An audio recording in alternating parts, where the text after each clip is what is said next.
Welcome to the Storytime channel. I hope you're all doing well. My name is Steven, and today we have some malicious compliance stories. Our first story of the day is by AnonFartsALot. The professor asked me to share info that I did not want to share. ETA, a genogram is like a family tree but with extra symbols. An example, a beer bottle for my alcoholic father, and lines connecting each person. The type of line dictates the type of relationship: close, smothering, distant, estranged, abusive, etc. I studied social work in school. I found myself doing 3 genograms over the course of my schooling. One for Intro to Social Work, one for Sociology of Mental Health, and then another in my last year. I have some not fun family history and trauma, and so these assignments were never my favorite, but my teachers for the first 2 didn't pressure me to disclose, only what I wanted and be vague. One even said I could do a fictional family. The last one did not. See, one thing we learned was that bringing up a client's trauma outside of a therapeutic environment can be harmful. We were BSWs, which are not qualified therapists. During intakes and assessments, we learned to tell clients that they don't have to give more details than they wanted to. There's a whole host of reasons behind this, but I'll spare you all the lecture. I brought this up in class after this teacher assigned an extensive genogram with an accompanying 5-page essay on what we learned about ourselves. A third of the class expressed the same concerns. His reasoning was, you might be doing this with your clients and you shouldn't ask them to do anything you wouldn't do yourself. Not unless I get a graduate degree and become a therapist or psychologist. The teacher also didn't give us an answer when asked if resources for therapy would be provided if this brought up any student's past trauma that they needed to talk about. Oh, and of course, he added, this will only be shared with me and is 100% confidential unless you choose to share. Literally not any of our concerns, but I don't want to share any of my deeply personal business with this man. The assignment did not bother me as much as the hypocrisy of it all. I said, between class assignments and therapy, this will be my 5th one. Could I turn one of those in and be given an alternate assignment? He wouldn't budge. He said I didn't need to disclose anything I didn't want to, but followed it up with, but I expect you to take this assignment seriously. And when I turned in a rough draft with about as much as I was willing to disclose, he said it wasn't detailed enough. Alright, jerk. It's showtime. I have a lot of family trauma that is not mine to disclose, and I rarely ever disclose it. At least not with anyone who would ever meet the folks involved. My own is embarrassing enough, but definitely not as bad as some. But I put all that crap down on there and wrote about it. Then, the following week, the teacher asked if any students would like to share their genogram, if they're comfortable. My hand shot up. I will spare you the details, but I basically gave the class a content notice to allow anyone to leave who may be triggered, a common thing in social work school. And then I just shared all of it. All of the relationships and why they were messed up and why I hate my dad and my sister resents my mom and all that. Cheery smile on my face the whole time. The teacher uncomfortably thanked me for my bravery. A few students shifted in their seats, feeling uneasy. Others smiled. Then my friend volunteered to share. She didn't like the assignment either, but she's not one to argue with teachers. Her presentation trumped mine. Girl had a real messed up family. And by the end, she was red in the face and everyone was super uncomfortable. Next person to volunteer to share was this girl who was in foster care. I'm not even sure if her sharing was malicious compliance, but hers was the most uncomfortable to hear. She started to cry at the end. Another student who also grew up in foster care started to tear up. The teacher cut us off after that. Another teacher overheard, and the following week, we had some serious discussions in class. I and the other students who shared were referred to the school's mental health center. LOL. Another teacher I had a good relationship with checked in on me, and I told her what happened. I can't tell for certain what went on, but it created a stink in their department. It's been several years since I graduated, but I heard there is now an alternative assignment for the genogram.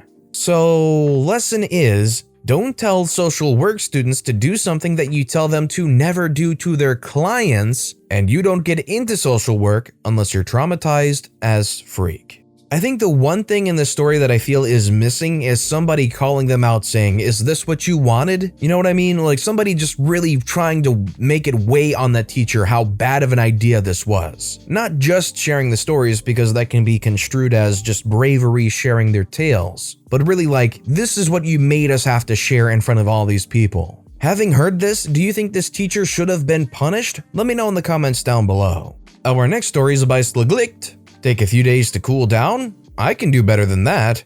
Our story takes place almost a year ago, right as I was getting out of retail and into my career field. My job at that time was to pick, pack, and ship online orders from the store. I usually started my day between 6 and 7 a.m. and left by 3 or 4 p.m. As we got closer to my last days, management started adding new tasks to my daily workload. Keep in mind, this is as the holiday orders are ramping up and we are getting busy. First thing they added? Ship from store now also has to pick and pack in-store pickup and carry out orders. Next, it was the non-clothing reshop in the mornings that the night team wouldn't finish. Finally, it was adding a set of morning stock batches that I had to pull, push, and backstock by 10 a.m. I gave my employer a whopping 3 weeks notice to find and have me train a replacement. In that time, I trained a few people, but none of them could do the work as well or as quickly as I could. Understandable, I had worked there almost 4 years at that point. All of those people I trained were moved to new positions within the week, and I never got more than 1 day with them. That company requires at least 4 hours of training for a new task, not including the computer-based portions. I think altogether I got maybe 2 hours with each person. Anyway, 2 days until I'm officially out, I come in at 6:30 a.m. and grab the reshop for the entire non-clothing portion of the store. I finished that at around 7:30 a.m. Then I started getting the in-store pickup and carry-out orders that had to be done by 8 a.m. I got those done by 8:15. Morning polls done by 10:15 a.m. Then I finally got to start on my actual job. I checked the system to see how many ship from store orders I have. Almost 300 items and counting. It doesn't actually stop adding new ones until 1 p.m. At 10:20 a.m., the store director walks his happy butt on in and immediately asks me why ship from store isn't done yet. So I give him the same rundown that you just read. He was not happy. I do not remember his entire lecture, but I do remember that he covered varied topics, such as why my then girlfriend, now fiance, may leave me if I don't get my act together, how these orders really aren't that difficult, and he even explained that he kept pulling people away from this position because he knows that I can do the work and he looks forward to my continued service in this role. Hold up, did he forget that I put in my notice? I tried to explain to him that I had started picking for ship from store within the last 5 to 10 minutes, but he didn't hear a word of it and simply said in his most sarcastic, passive-aggressive voice, "If you can't handle it today, I understand. Take a few days off and come back refreshed." So I took my last few days off. When they called me the next week while I was training for my new job, I did not answer. The HR manager at the store finally caught me by calling from his cell phone as I was on lunch. He said they never got my 2 weeks notice and that I was in serious trouble if I didn't show up for my scheduled shifts. I told him, "Oh, no problem, let me just add you to the email chain." And I forwarded him the email chain between me and the store director where I gave him 3 weeks notice and he acknowledged it. Good day in my book. So glad I'm not in retail anymore. I can't imagine how satisfying it is to go back to that old email chain from 3 weeks ago and just poof, pop that right in over to the HR manager and have the HR manager realize, oh yeah, they didn't give a 2-week notice. They gave a 3-week notice that got acknowledged. See you later, retail. Our next story is by Capricornicopia, just doing my job. I used to work for a collections agency. You see some crap there, but those stories are for another day. This happened when I got promoted to a special skills team. Background: there was no pay raise and you had to learn an entirely new skill set with no actual training. Fortunately for me, I'm a fast learner and I started getting tasks done quickly and on a pretty large scale. The company, for whatever reason, mismanaged the heck out of this team. Inconsistent bonus structure, unclear actual job description, and there was always some new thing that the team had apparently been neglecting for months/years, despite it never being brought up/we never had access to it. Because they were so bad at communicating the actual job requirements to us, besides about 4 of the 30+ responsibilities we had, management never knew which end was up. Those who were acquainted with us just let us do our thing because we were the only ones who knew how. Our 2 direct superiors left within 2 weeks of each other. We were temporarily managementless and were honestly as productive, if not more productive. Then, they brought in a new guy. He had never done this job, had no idea of the requirements, and didn't understand our metrics. Once in a one-on-one, he got on my butt about just doing my job because he had seen a small dip in my numbers because I was working a project that didn't reflect in my metrics. At this point, I was already doing what had been laid out as my job, plus countless other things that were required but not officially assigned to me/my team.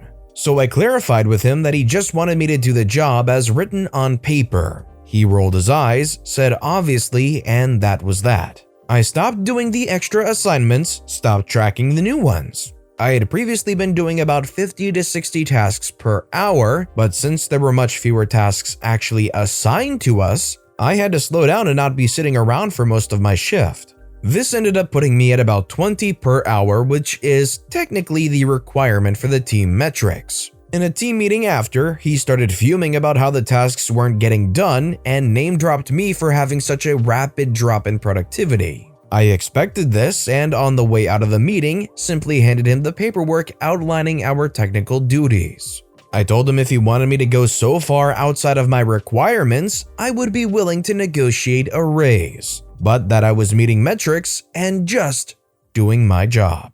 Ended up leaving for a job that pays more and lets me work from home. That whole place from top to bottom sounds like organizationally an absolute failure. If the pay is good, stick around, but definitely keep a fallback on the hot burner, because that place sounds like it could explode at any second. Our next story is by Infernals. Cardboard bale fell apart? Fix it now. This happened a couple of years ago. I was working in an upmarket UK supermarket sounding similar to Wait Bros. It was a tough job. At the time, I was a short and skinny teenager, and the 4-hour total commute didn't help. I was working on fruit and veg, but instead of the 2 people working there, it was just me moving pallets taller than me packed with produce. It was thankless hard work. I was expected to be the first colleague to move on to checkouts, which mixed with my already high workload left me behind schedule. This obviously then left me in my manager's bad books. Not all of them, mind, just one specific manager who could not understand how one teenager couldn't do the workload of 3 people. Backstory aside, we had a machine to compress recyclables into large bales that we could sell. I wasn't trained on this machinery despite having to use it almost constantly. Eventually, my unpleasant manager decided that enough untrained use meant I knew how to use it, namely emptying and resetting the machine. I tried to warn him. After a while, the impossible happens. A bale I prepared falls out of the machine and immediately comes undone, partially exploding. Nasty manager sees me looking at this large problem and tells me to fix it. I have no idea what to do. I ask him if he wants me to take the bale apart and put it back through the machine. He tells me, no, that would take too much time. Just squeeze it back together using this metal bar. Oh boy, I knew he was asking a lot of me, but I disliked him, and the opportunity to stop grinding away with the fruit and veg seemed like a break, so I smiled and nodded and got to work. So I started packing the bale as much as I could with my hands and then wrapping the string around a metal bar and spinning it to tighten the bale. It took me almost 3 hours. The bale kept falling apart again, the bar would slip or the string would snap. Plus, I was taking my time. I knew that either staff were not working their departments to cover me or fresh produce, our busiest section, wasn't being worked. Multiple staff members and delivery drivers ended up stopping their tasks to help me. The manager kept checking up on me, getting more frustrated each time. Eventually, I finished and returned to produce with only an hour left on the shift and only half the work done. The manager didn't speak to me for the rest of the evening, and for the first time in a long time, I took the bus home with a smile on my face, knowing he finally learned a lesson on overworking his colleagues. I was never trained on the baler, but I was also told not to use it ever, saving me more work. I was also left alone in produce more often, since they finally seemed to realize just how much work I did. I also ended up getting an apology from the nasty manager about his behavior towards me. Thank you for coming to my TED Talk. Honestly, those jobs where you're doing the work of 3 people to begin with, you should constantly be looking for a secondary opportunity. Unless you're getting paid an adequate salary for the amount of labor you're putting in, always keep looking for a better opportunity. That's the only advice I'd say. But it's good that in the end they realized how overbearing they had been and actually apologized for it. And our final story of the day is by jasondinkle. My milkshakes make my manager angry. This was a few years ago, but I was reminded of it today in a conversation. I work for a big chain of restaurants and they had recently introduced milkshakes. We were all required to watch videos on how to make them, and the videos said that we should suggestively sell them. We never really did because they were time-consuming and just generally annoying to make because you always ended up with milkshake slurry on your hands. So one day my manager was really on my case and just nitpicking everything that I was doing. Normally, I was one of the better employees and managers usually left me alone, but I guess I was having an off day. At a certain point, I got really irritated and decided that it would be a great time to ask every customer, "Would you like to try one of our new milkshakes as your drink today?" The manager was in the position that was required to make them. After selling several milkshakes that he had to make, the manager started yelling at me. I replied that the training video said that I was supposed to. He told me to stop, and I did, but every time he annoyed me in the future, I'd ask the next customer if they'd like to try a milkshake. He usually got the point. What a great weapon. Nothing but beautiful compliance, and the manager can't complain that you're trying to sell milkshakes. Anytime that manager's getting on your nerves, don't worry, we got some milkshakes coming, buddy. But with that being said, that's all the time we have for today. So, which of these stories was your favorite and why? Let me know in the comments down below. But besides that, if you enjoyed the video, please consider liking and subscribing, and turn notifications on if you haven't so you'll never miss an upcoming video. Any little thing that you do helps the channel grow so much more. Whether it's commenting, subscribing, or just watching the video, thank you all so very much for supporting me right here on the Storytime channel. I hope you all have a wonderful day, and I'll see you all next time, right here.